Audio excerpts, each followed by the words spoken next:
the whole African Nile Valley, brothers and sisters. So let's first start with Tasseti. Let's deal with this area of Wadi Halfa, of Crystal, and through our own research, taking groups back.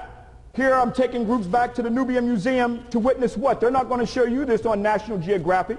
They're not going to show you this on the Discovery Channel, even though National Geographic said every time we kick over a rock in Africa, we have to rewrite the textbooks. Well, they need to rewrite the textbooks on this. It's right there in the Nubian or Ta-Nehisian Museum. And what? Here, validating what? Wadi Halfa, going back 65,000 to 55,000 years ago. Let's go to Kolobolo in Ta-Nehisi. There we equally can see stones that our ancestors carved right there. I got to lay a foundation of these early systems, brothers and sisters, to show at one time this was not always a desert. You see elephants and giraffes as well as the Sutan king. But the Sutan holding the Sikkim. Here again, Tasseti was a pre-dynastic king of Terra Netta holding the Sikkim. Again, it represents his divine authority, but this goes back to Tasseti over 26,000 years ago, even though this glyph may be about 5,000 years ago. Again, we see they are the ones that gave us the first stellar calendar. So astrology and ancient cosmological science and astronomy goes back to African people's genius thousands of years ago. Our ancestors, from their empirical observation of the universe, we mapped out the stars. We were not just standing around. Europeans, when are you going to come and teach us about astronomy? Asians, when are you going to come teach us about astrology? This was already known by African people thousands of years ago. Our ancestors called it the early African cosmic clock, where Netta stayed in each constellation for 2,155 years, making up what is known as the great year of 26,000 years. That means we had to observe it at least twice, brothers and sisters, over 50,000 years ago. Somebody knows something about an African ancestral genius thousands of years ago that they don't want you to know about yourself. They're still trying to write out Africa. For instance, Wallace Budge, the wisdom of the Egyptians, or Kemetic Africans, astronomy. Until the Egyptians came under the influence of Asiatics, nations, and the Greeks, their notion of astronomy were very limited, and their stargazers were unable to define the length of the year correctly. Here our ancestors had the 3 seasons in 4 months apiece, like Akat, Pert, and Shamu. They gave us the earliest calendar. This is long before the Greeks. Let's go to Herodotus, that Robert Ball even talks about. 485 to 425 BC. It is in Heliopolis that the most learned of the Egyptians or Kemetic Africans are to be found. All agree in saying that Egyptians, by their study of astronomy, discovered the solar year and were the first to divide it into 12 parts. And in my opinion, their method of calculation is better than the Greeks. The name of nearly all the gods came to Greece from Kemet. So this is Herodotus, a Greek, saying that they got this astronomy from the Kemetic Africans. Black spark, white fire, Dion Chrysonomos points out in 30 AD, also point out the Egyptian priests mocked the Greeks because on many things they have never known the truth. What seemed to be clear is that the Egyptian priests were regarded by the Greeks as the keepers of great astronomical wisdom. In the days of the 4th dynasty, the primitive Greeks would have appeared as barbarians and other Europeans as no more than cavemen by the sophisticated and technologically advanced Egyptians who built the pyramids. So here, that's why brothers still want to be a Greek, brand themselves, because we think that's the beginning. Now recently, this European named Robert Bauval recently wrote his book. He gave a lot of credit to Dr. Sheikh Anta Diop, peace be upon him. But although he didn't acknowledge some of the other warrior scholars like Dr. Ben and Dr. Clark, he's giving a black genesis, a prehistoric origin of ancient Egypt. But brothers and sisters, let's understand that although he speaks of Nephtaplia, the southwestern part of Egypt, he says this is the origin of black Egypt. That's the front room of the house. That's not the whole house, brothers and sisters. So even though Robert Bauval and some of us are talking about Robert Bauval's Nephtaplia, but the point is it goes much further back than that. He's talking about these astronomical stones right here in south part of Egypt, were ceremonial stones where our ancestors connected to celestial and terrestrial events. From that spiritual connection, our ancestors knew this from the dawn of time. Let's go back to Ethiopia.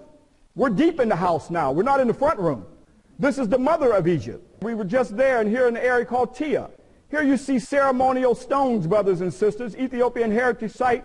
Right here, this is our Kemet New tour.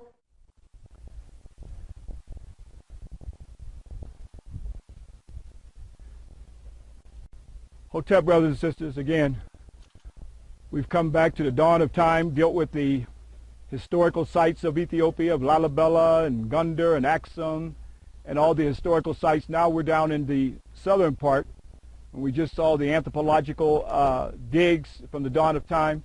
This is an extremely important site. What you see right here is Tiya. This is an Ethiopian heritage site. It's extremely important because it's a prehistory, as they call it, a prehistory time period of stelas, stones that you're going to see in a few minutes. But UNESCO preserved this as a World Heritage Site. So now they blocked that area off because of these stones here. It goes back to an astronomical time period when our ancestors were connecting terrestrial and celestial events, meaning that the agriculture goes back to the Nile Valley. It's been documented over 18,000 years.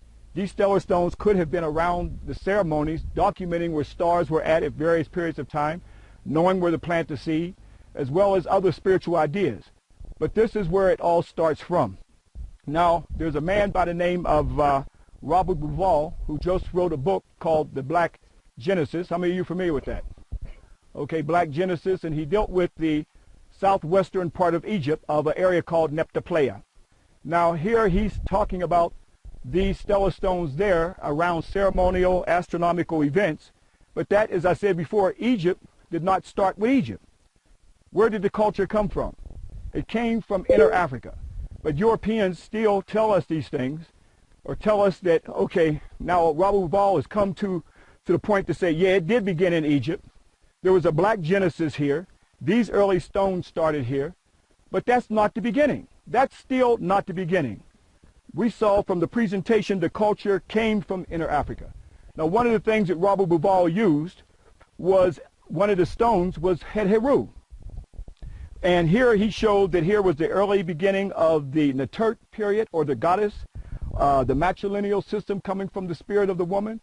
But you're going to see that same stone right over here, and here we are way down in Ethiopia. But nobody's talking about way down here. So now they see the proof. Yes, we see things in Egypt, but it came from Inner Africa. It did not come from Mesopotamia. It did not come out of a desert in Arabia. It did not come from Europe.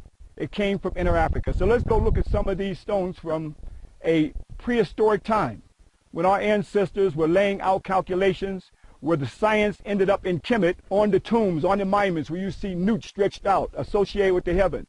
The universe was a goddess called Nut, where Nut gave birth to the S-U-N sun, just like our mothers gave birth to the S-O-N sun. And that's documented on the stones that we're going to see here to show that it goes much further back than Neptapleia. It comes right back. Let's go see, long before Neptapleia, way down in Africa. Let's take a look at these stones over here.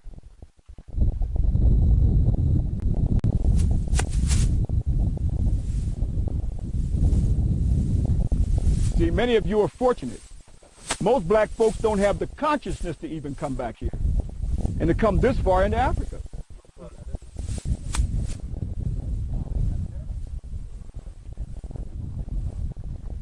I know it's been rugged, but I know when you go back and close your eyes and get into that REM sleep, you're going to be thankful that you made a trip like this. Yes, sir. But just like any soldier in the field, y'all kept on pushing.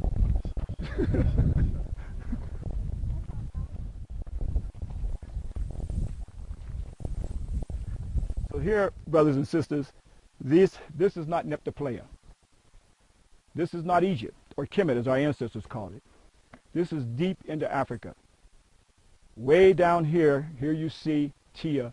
These stones here, they may not look like much to you, but this is from a prehistoric time period when our ancestors put these stones here, calculating astronomical events even long before Neptapleia.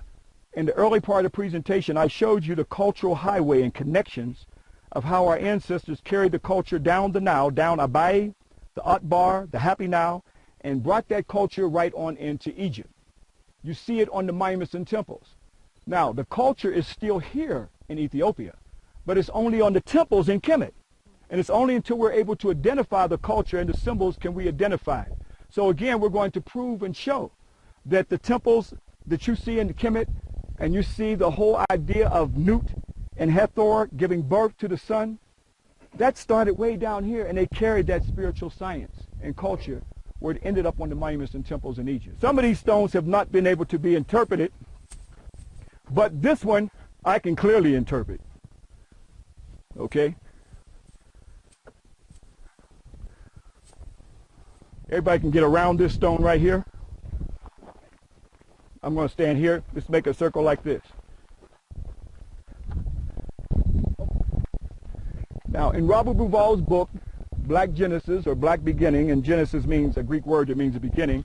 Our ancestors' beginning was called Tepi, okay, the first time of creation. But here you see, I want you to see the breast, right here. Look at the arms. That's the sun. This is Nut right here. When we look at the sketches of Kemet, we see the same thing. When you look at the temples of Egypt, you see the same exact thing. That came way down here from the interior of Africa. So when Robert Bauval said Neptune, we're down here in Tiya. And he's talking about Hathor.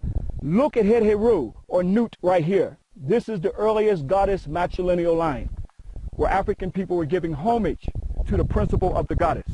That was carried down the Nile, and it reached its zenith right there in the Giza Plateau. So when you look at Ra Horm Akhet, and you look at those 12 stones in front of Ra Horm Akhet, here we see that zodiacal form of Ra Horm Akhet that the Greeks call the Sphinx, the largest colossal on the planet Earth.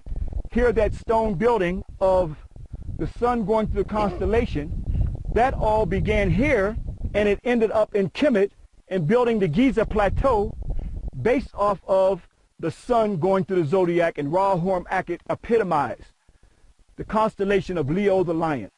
That tells us our ancestors were heavily into stellar and solar science long before the Europeans were even here. Those of you who went to the Giza Plateau with me, and I showed you the front of the Giza Plateau with Ra Horm Akhet and the 12 stones showing where Ra, the sun, is going through those constellations, symbolizing those early stones. But where did it first start? The dawn of time, right here. And you look at those sketches of Kemet and see those sketches, and they're identical to these stones right here. And we're not in Kemet, and we're not taking away anything from Kemet, but Kemet is the daughter. Here we're dealing with the mother, okay? Kush, and prehistoric Kush. And where is the grandmother and grandfather? Can anyone tell me? The Congo, the Aitoy Forest, the Lotwa. Right, the Twa. That's the grandmother and grandfather that all started from here. So I think we're approaching a new time where African people are starting to reassess and to come back and research and not take it only from Europeans' point of view. Keep in mind, Africa is going under colonialism and neocolonialism, and even though Ethiopia was never colonized, okay, but still they have written many of the books and many of the classes, and the guests can validate a lot of what they get in the classroom is still external, outside of Ethiopia. Almost more than 85 or 90%. 85 Our books are written, by foreigners. by foreigners. Yeah. You see, so I think that I see this as a time of planting a seed. There is no immediate gratification for a 2,000-year thing, but just like a farmer, you can sit back and talk about how you're starving and there's no food until you get up and start to plow that land. And that's what we're doing. We're the farmers. We're plowing the land and starting to put the seeds in the ground. That's where it starts. You can't start to plow the land, hey, you just lay back and starve to death. So this is sacred knowledge that we're pulling in. But my point is, for those of you who are definitely familiar with Robert Bauval's book, Neptune was not the beginning. The beginning is right here. This is where the astronomical ceremonial events took place at, around stellar events going back to the dawn of time. And this is how Kemet got it. This is how Egypt got it. And that validates it right here on this stone in Tiya, right here in Ethiopia. Excuse me.